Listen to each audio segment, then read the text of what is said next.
So Candace Owens is a black conservative. I know. They exist. They're rare. And they exist. And, you know, conservatives, they love that. They love the fact that there's somebody that is willing to come out there and to, you know, talk about how bad black people are. That's kind of what she's there for. That's her entire purpose in the right wing, is to come out and talk about how bad black culture is and how it's bad for America. So she is a friend of white supremacy.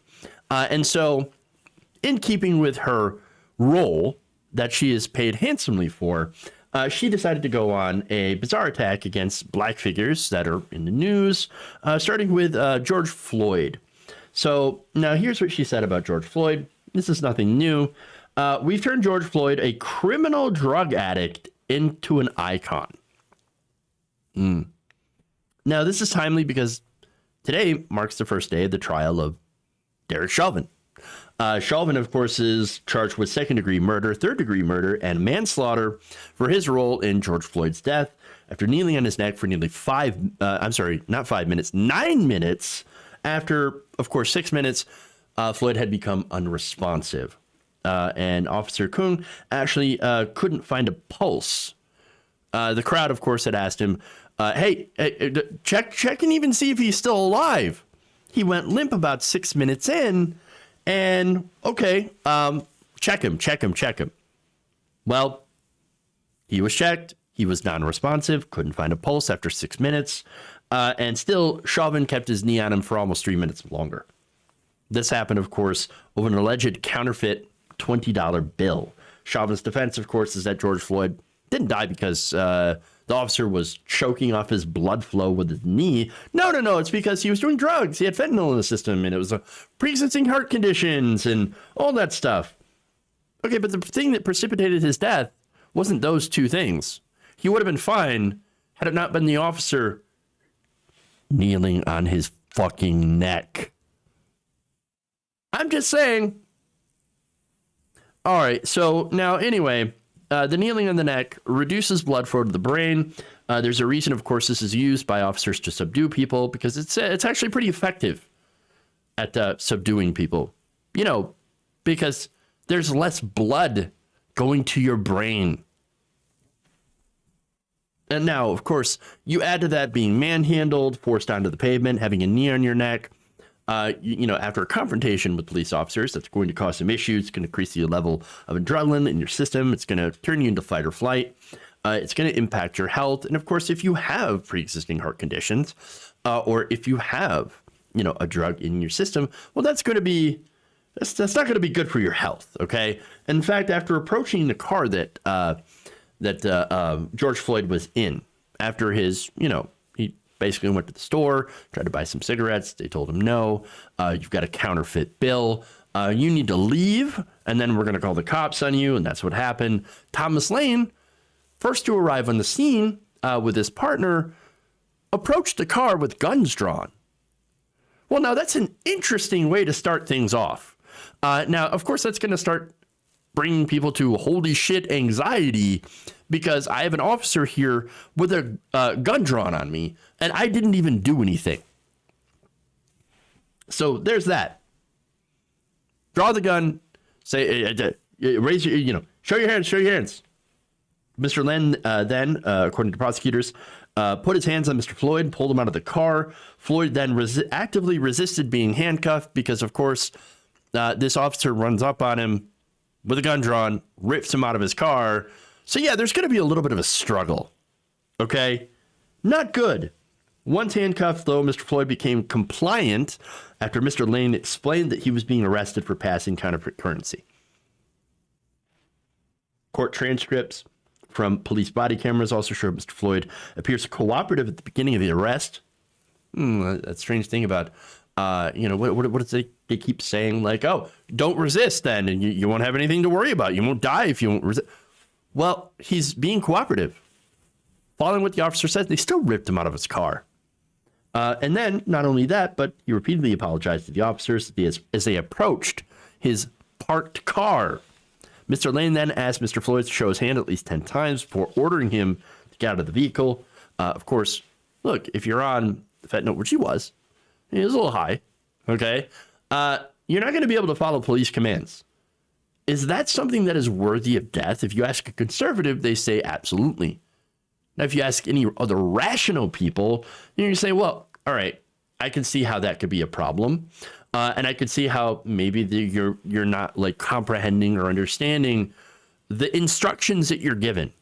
That's not worth a death sentence. And then of course, Chauvin arrived, and we know, of course, what happened from there. Now, nothing, of course, he did justifies George Floyd's death. And that, of course, is why he's a symbol. Candace Owens either doesn't understand or is paid not to understand that this is why he's a symbol. It's not necessarily about George Floyd himself. He is a representation of what has been going on in the black community for decades and even longer. Okay, it is the fact that, once again, another unarmed black man was unnecessarily killed by a police officer in a system that is serving a system, by the way, that is disproportionately harsher on people of color than they are on white people. I mean, seriously, you don't hear white people getting found with a counterfeit 20 being choked to death. All right, having a knee on the back of their neck and dying as a result. Okay, that's not something that happens. This man lost his life. Of course, Candace Owens, she already knows that. She already knows the point. And she is paid, of course, to take a contrarian view. Now, she continues. Sure. So first she goes after George Floyd. Now she goes after the Satan shoes. So it's little Nas X, I think is what it is. Now, here's what she says. We are promoting Satan shoes to wear on our feet. We meaning the black community. So now this is interesting because I had no idea that this was going to be like a thing. I've never heard of Satan shoes, but it is kind of funny when you think about it. Now the Satan shoes are a limited edition shoe made by rapper Lil Nas X and a company called MSCHF. They feature 666 pairs, and they have a red ink in the air bubble, along with a drop of human blood in each of them. Ooh, which the company told the New York Times was sacrificed by employees. Each one of them has a pentagram medallion and Luke 10:18 written on the side, a reference to a Bible verse that reads, "And he said unto them, I beheld Satan as lightning fall from heaven." Satan shoes cost a total of $10,018 a pair. And I would, of course, never buy those. Not because they're Satan shoes. I would wear the shit out of Satan shoes. But the fact that they're $10,000 a pair, no thank you, sir. I have never paid more than $50 for shoes. And I never will.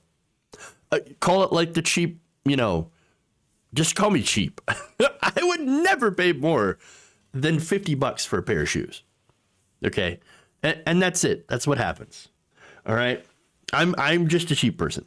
But all right. Now, what's funny about this is that this one thing, this pair of shoes, Republicans want to talk about cancel culture, right? They're going ape shit, insane over the Satan shoes. It's so funny. They were so incredibly offended. How dare you? How dare you do the Satan shoes? In fact, let me show you a video here. This is Pastor Greg Locke. He is going to talk about the Satan shoes. Little thug, whoever. I had no idea who he was. We was riding this morning. Hudson said, "Well, you know what made him famous?" I said, "Well, he said, he was that horses song. Got my horses and whatever that song." I was like, "Man, that song's got a cool beat. I'll never be able to listen to it again. Bunch of devil worshiping, wicked nonsense. Pentagram wearing on your Nike tennis shoe 666. You think I'm gonna stand for that? You've lost your mind. You tell little Dash X I said so. Bunch of Satanism, bunch of wickedness, bunch of devilism, bunch of demonism, bunch of psychotic wickedness."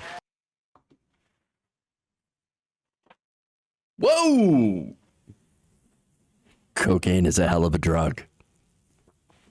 No, I felt like this guy was going to start wheeling things out for auction. I'm not even going to try. By the way, okay, so here's what's funny about this. So there's a devil shoe, but there's also a Jesus shoe. Yes, the Jesus is sold by the same company, okay, which is white kicks with holy water that are currently sold out. So you get I don't know. I don't see a problem with this. So now, back to Candace Owens. Now, here's what she said. She continued by saying, quote, "We've got Cardi B named as Woman of the Year." Oh my God, Cardi B. Oh no. Now, that's of course because Candace Owens is obsessed with Cardi B. She's been obsessed with her since 2018. And of course, Fox News is obsessed with WAP, and not in a good way either. In fact, they've railed against WAP. They would rather have DAP. Dry P words. in the word to Ben Shapiro, not wet ass P word. No. They would want to have dry ass P words. Dry ass P words. Like complete desertification. If there are no tumbleweeds, then Fox News is not interested. Okay? They want the DAP. Okay? Now finally she caps off this entire tweet by saying this. "But we're convinced it's white supremacy that's keeping Black America behind. How stupid can we be?" So now, here's the irony about this, right? So she's complaining about white supremacy. Or I'm sorry. No, she's complaining about Black culture holding back Black people and not white supremacy. But here's the thing about that, right? So now, Black culture, Black music, art, it is ascendant. It's mainstream. You know why it's mainstream? Because it's good. White people love it. Ironically, right? But here's the thing. That does not translate into Black people doing well. Sure, yeah, of course, you've got more Black millionaires because they're the ones that are creating this art and music. But Black culture itself is still demonized, especially by conservatives, especially by Fox News, and again, by Candace Owens herself, looking at that and saying, "Oh, no, I don't like that culture. No, that culture bad." And so, they see this as degeneracy. And the reason, of course, is that it's considered to be degenerate by, certain white people is because Black people are making money off of it. Let's be honest about it. That's pretty much the real reason. They don't want Black people to be successful. And so when they are, well, it's because it's degenerate. That's what it is. It's bad. It's degenerate. It's destroying culture. Come on.